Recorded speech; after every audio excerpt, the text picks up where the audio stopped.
Welcome back. Listening habits are something that I've always been extremely interested in.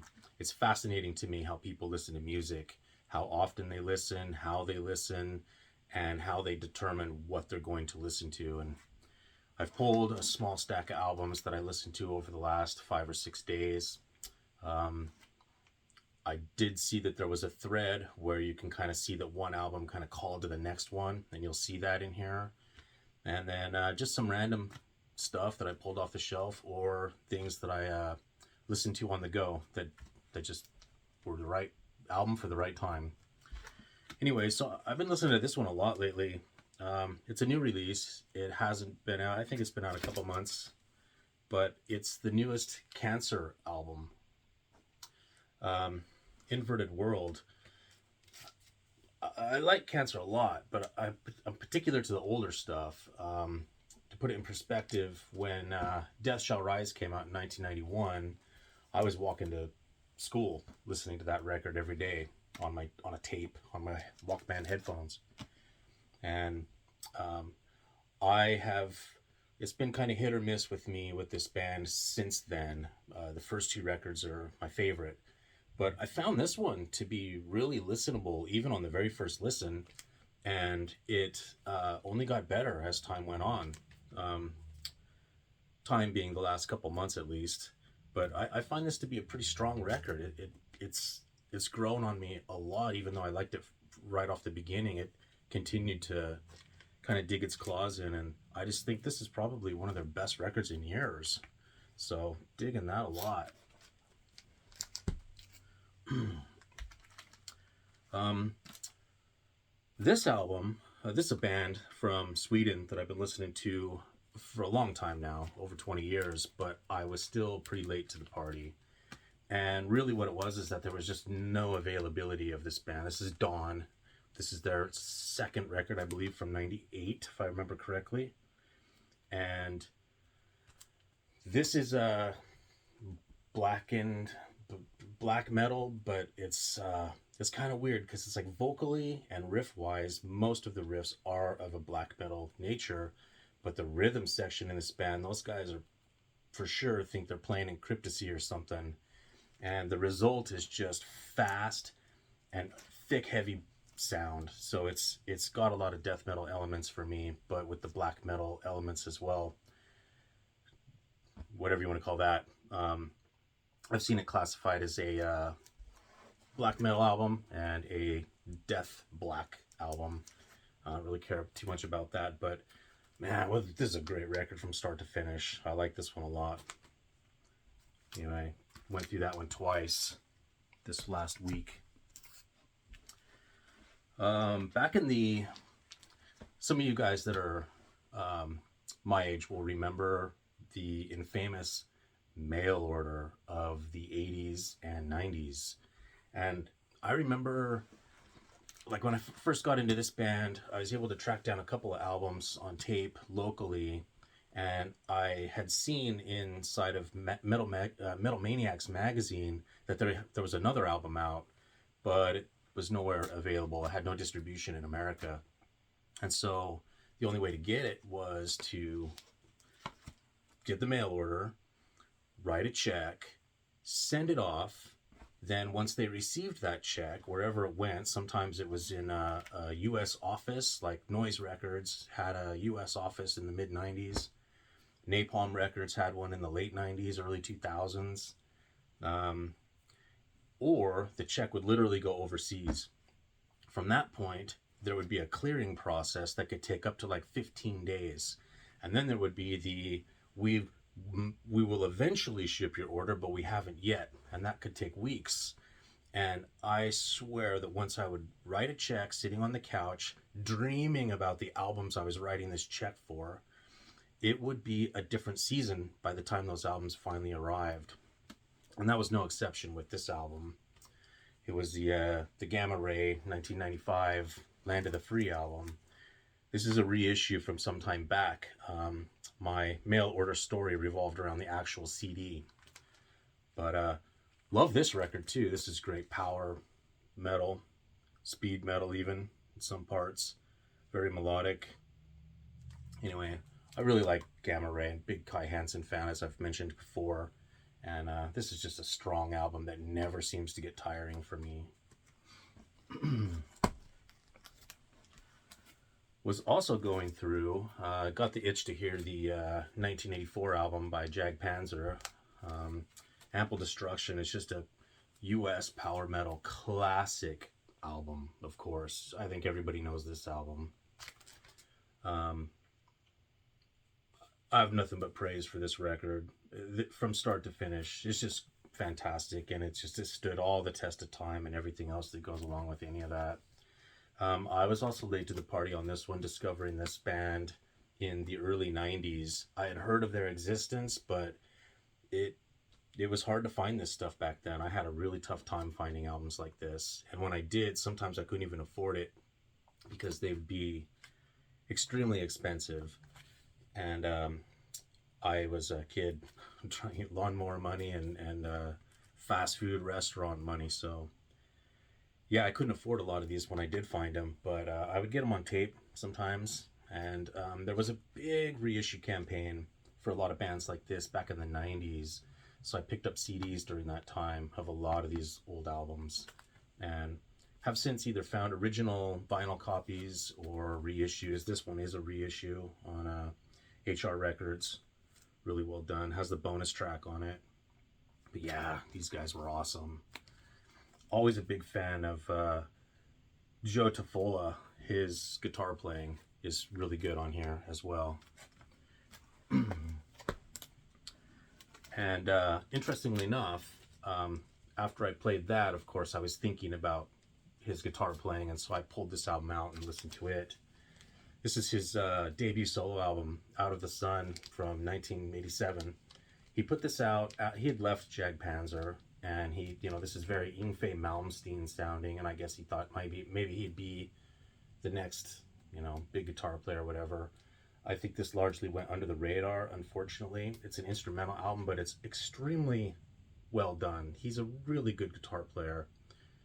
And I think that's a subjective thing for most of us. I think we all have our own definition of what makes a good guitar player. But for me, you have to be able to write a riff, and you have to be able to write a melody, and you have to be able to write a solo.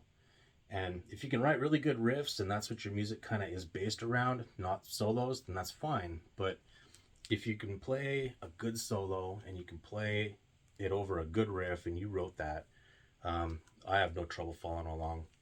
This is like a neoclassical, totally like, on the Yngwie Malmsteen albums of the 80s, especially the later 80s, he would have those songs, like every 2 or 3 songs on the albums would just be the shred fest. Well, this is just that from start to finish, but it's very well done. It doesn't pull very well to fans. I don't know why, but I like this album a lot. I don't have anything bad to say about it. I enjoy it from time to time, every few years maybe. The Jag Panzer kind of put me into a mood for a couple of days where I was listening to a lot of US power metal, speed metal, or even some of the thrash stuff. And of course that brought me to the debut Flotsam and Jetsam album, which I'm a big fan of. And I'm never really quite sure which one I like most, the first or the second album. I mean, of everything that they've done, these are my favorites. Some of the later stuff I like a lot too, but there's still nothing like these early albums. Just great stuff. Old speed metal, power metal.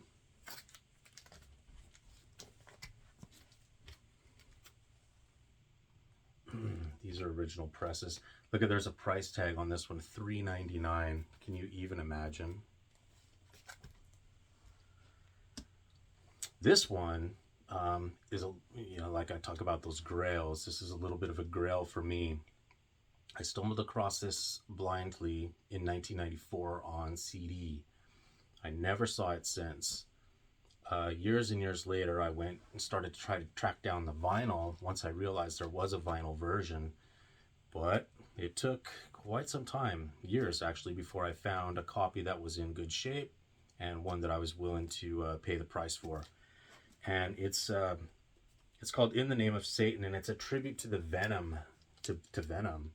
It's a fantastic compilation album of Venom tracks.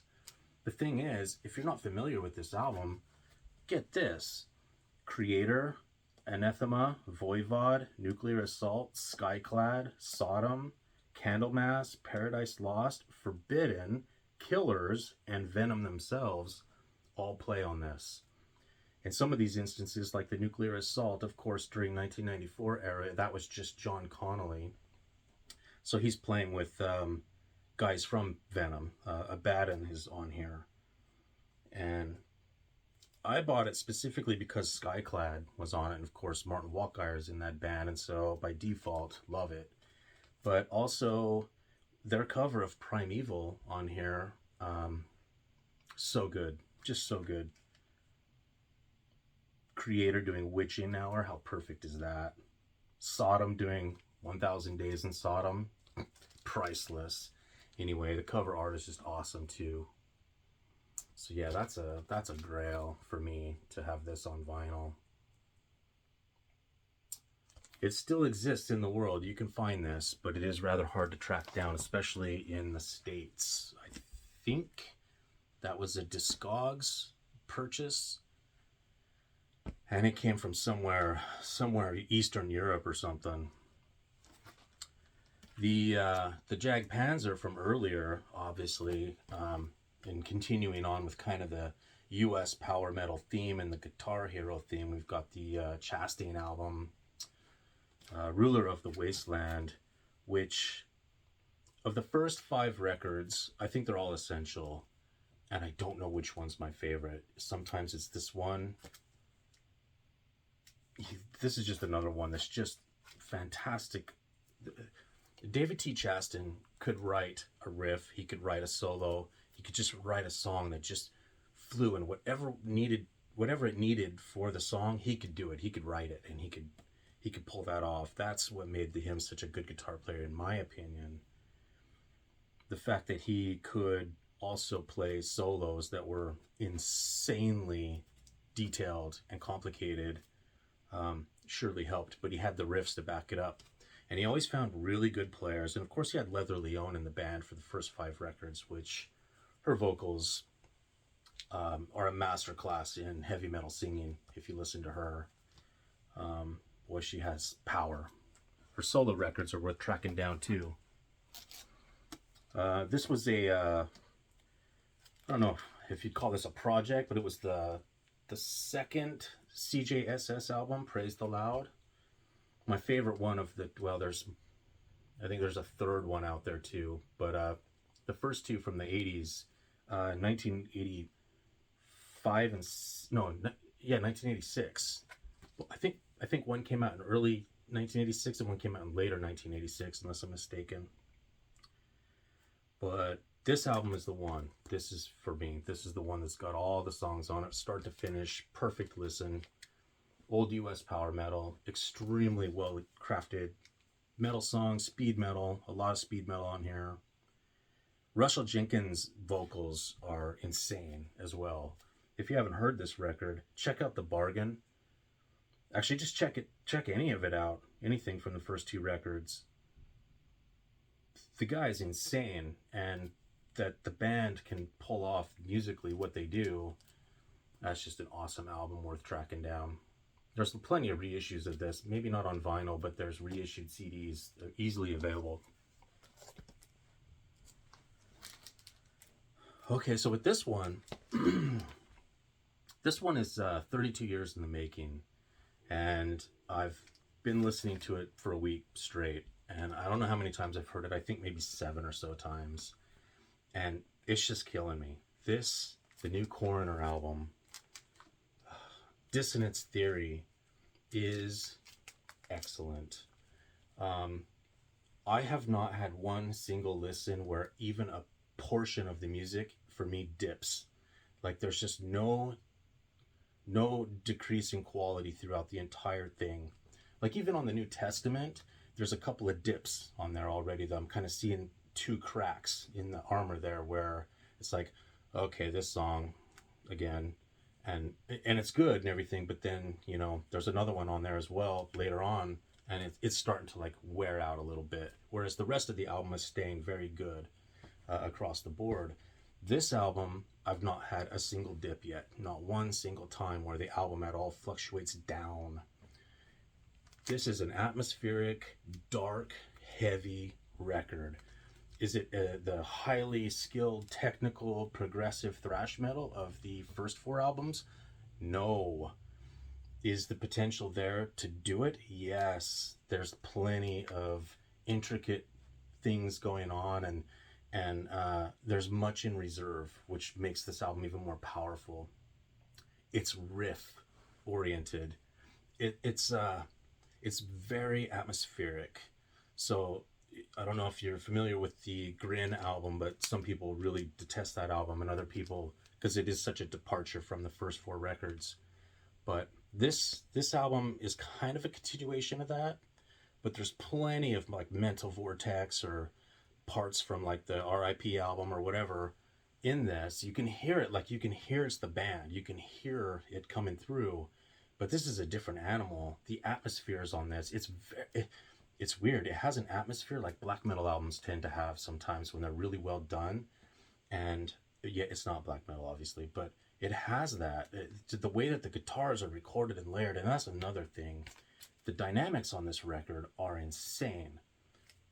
Very crispy, detailed, sonically. The highs and the lows, everything it flows so well. It's so well produced. It does sound human though. I know I say that a lot. I tend to repeat myself, but that's important to me because when bands like this were putting out albums, they were very human. And a lot of what we get today, even on that like Cancer album that I showed earlier, they tend to produce the human element out of it in a lot of ways. And so, this does not suffer from that. This is really good. It actually reminded me a little bit of the Ken Nardi solo material. That was the vocalist and guitar player from Anacrusis. He does solo material now that I think he just sells it himself. I think I bought it directly from him over the last years. He does insanely amazing stuff, and I feel like some of the riffs on here have probably been sitting in somebody's head for years. Like I said, there's 32 years, I believe, between Grin and this album. This would be their official sixth album. And I think that some of these ideas have been in somebody's head for many, many years. They've been worked out. They've been thought about. Like I said, I'm only like, I think seven listens through this album, but I think this one's going to be around for a while. So yeah, this one is exciting me a lot. This is a band that I found in the early 90s while crate digging. Didn't know what it was, hadn't heard of them, liked the pictures on the back. And it's the first Liege Lord album from 86, 85, on the Black Dragon Records label from France. Anyway, American power metal, speed metal band, great musicianship. Big fan of the vocals on this, Andy. Anyway, so I had this one for years, and in complete negligence on my part, I had no idea that they had ever put out anything other than this record. And I remember, I think I found this the same night that I found a Sacred Right album. And so I thought I hit the mother lode of the underground or something. The Sacred Right band was from Hawaii. I think this band was from California. And both bands I just hadn't even heard of, but they had cool covers. Looked like metal bands, and so I bought them. And yeah, this is really good. I listened to this for quite a few years. Then in the late 90s, I was writing reviews for Metal Blade Records, and they sent me these. It was a reissue campaign that they were doing on CD, and it was the second Liege Lord album, Burnt to My Touch, and this was the 1987 album, and it Andy had stayed on vocals on this one, and I really like this record a lot. This one sounds very similar to their first one, but advanced. And I actually didn't, I meant to look it up, but I think the cover art must have been done by the same guy that did the Fates Warning stuff. I'll have to double check on that. Either that or it was at least an attempt to look like that, because it certainly has that feel and look to it. But this is a really good record. I like it. I think, contrary to popular opinion, this one is probably my favorite overall. And this album, this is their third album. They had a new vocalist on this, and he's great, but he's a little samey on this. And so while the music on here is superior to anything on the first two records, the vocals are a little bit weaker on this for me personally. I still love this. I still play it, but it would rank as my second favorite record from the band, even though the songs are probably better overall. Good stuff. It was the album was the band toughened up a little bit. They were a little bit heavier, a little bit faster, a little bit thicker, a little bit more oomph to their music on this one. So back in 1989, like anybody my age, we always had VCR tapes ready to record videos or whatever off the TV, just hoping to get a good one. And I turned on the TV one afternoon, and out of nowhere, there was, I think, Cinderella or somebody was playing on the TV. Didn't know what it was, but I hit the record button, and it was the Moscow Music Peace Festival in 1989, and it was being broadcast on broadcast TV, but in a very, very short form. Each band only got 2 songs. So I hit the record, and then a short time later, Ozzy Osbourne comes on. In 1989, it was me and Ozzy were like one and the same. I loved listening to Ozzy probably every day. I listened to Ozzy, and while I think I had everything that he had put out, like all of his main albums at the time, I still didn't know a lot about Ozzy. Ozzy was an enigma back then, a mystery. You know, we didn't know anything about him really. You only heard what the tabloids told you, or what the local church had to say about him or whatever, which only added to the mystique of the whole thing. And so he played the song I Don't Know, and of course I knew that song because I love that song. And so as that's playing, my dad comes into the room and he sits down. He was an Ozzy fan, and so he didn't even say anything that I remember, but he was sitting there with me. And then the next song came on, and I didn't recognize it. My dad said, "War Pigs." And then they played a short, what would end up being a very short version of War Pigs. So fast forward a week or two, and I'm at the record store with my dad, and I'm looking around, and I go to the Ozzy section, and I look through everything. I'm like, I have all these. I'm rereading the backs. I'm like, what am I missing? I can't find this song. And so then I got kind of irritated. I'm like, what am I missing? Went looking around, came back to the same spot, went looking around again, came back to the same spot, and finally my dad says, what are you doing? Like, there's the same albums that were in there 5 minutes ago are still in there. What are you looking for? And I'm like, War Pigs, I can't find it. And he's like, that's not an Ozzy song, that's a Black Sabbath song. I didn't know. You don't know what you don't know until you know what you don't know. And I didn't know. So I left the store that day under direction of my dad with this on CD back then. And that was my intro to Black Sabbath. I took this album home. I listened to it again and again and again and again. And from that day forward, my love and obsession for Black Sabbath remains fully intact to this day. And this is one of my all-time favorite records. There's a lot that could be said about this. You could say, oh, this is the first proper metal album. You can say all kinds of stuff. You can say whatever you want, but this is a perfect record for me.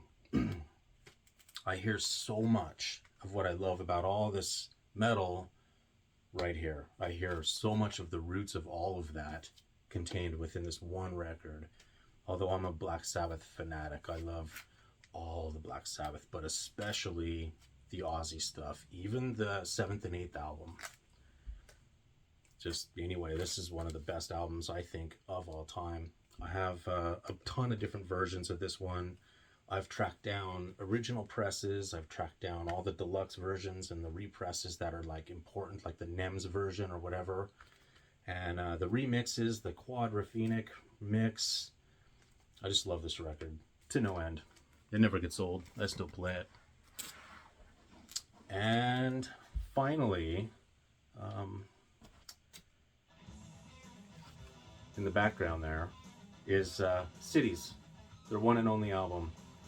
It's just, I pulled it off the shelf and took a spin through last night. No, 2 nights ago. And this is a good heavy metal album. Has AJ Pirro drumming on it from Twisted Sister, but it's actually metal, not Twisted Sister metal. Kind of like heavy metal, US power metal style. Anyway, this is another one. Look, I picked this up for $2.25. Can you believe that? Insane. Good stuff. Anyway, that's it for now. That's the bulk of what I've been listening to. And I also was listening to the New Testament a few more times, as I mentioned. And some other stuff too that I'm just not ready to talk about yet. But yeah, good stuff. So anyway, thanks for tuning in. I'll talk to you later. Bye.